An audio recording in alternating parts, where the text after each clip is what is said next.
Did you just finish a drawing? Then stop. Don't post it yet.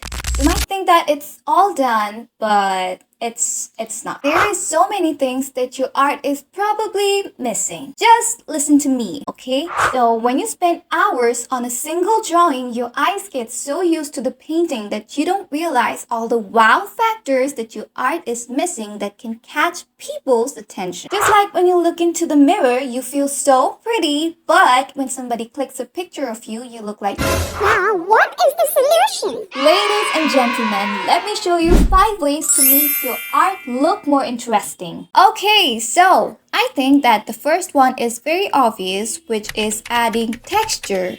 At this point, I feel like almost everyone knows about texture brushes, but not everyone applies it in their art.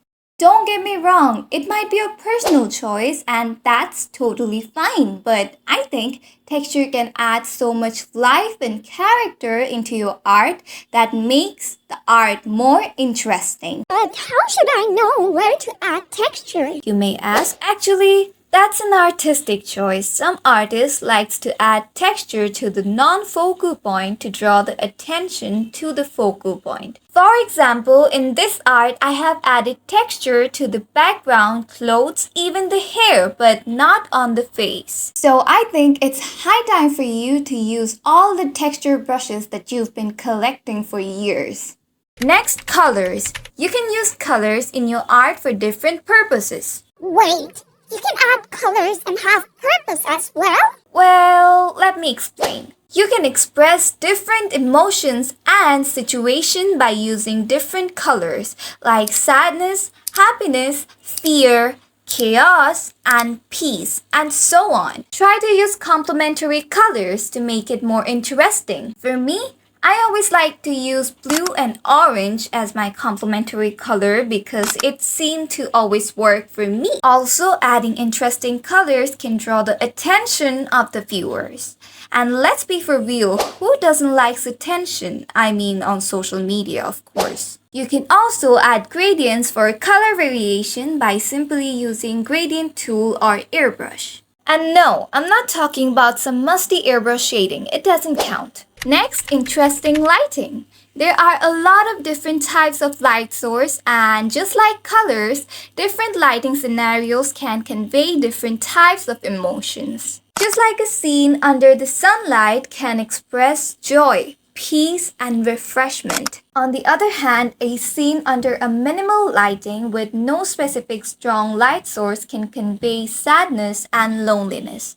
It's magic, baby. I always like to add a strong light source in my artwork because it makes everything 10 times better and hides all my skill issues. I mean, look at the difference. Next, add a focal point in your art. You know, as an artist, we have the power to drive the viewer's eyes wherever we want.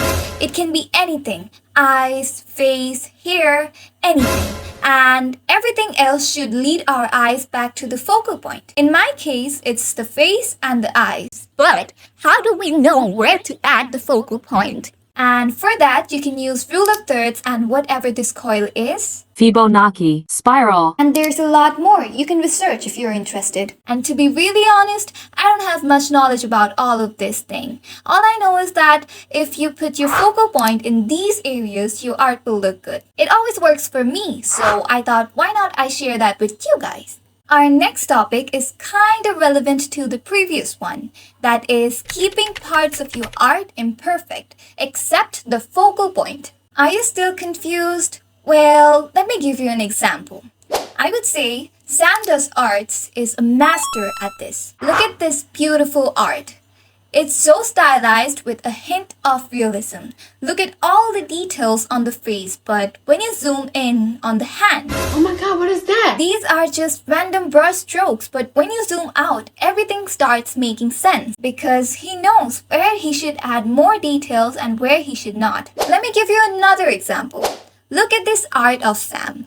When you zoom in on the background, these are some random but intentional brush strokes. But when you zoom out, everything leads your eyes back to the character, which is the main focal point. I think that's such a clever move and it will save a lot of your precious time. And obviously, it depends on your artistic choice as well. And since we're talking about making your art look more interesting, then I must say you should not hold back your ideas. And sometimes you should just let your intrusive thoughts win. And if you feel like adding or changing something in your art will improve the quality of your art as well, then just do it. And since you're drawing digitally, you don't have to worry about ruining your art like traditional artists.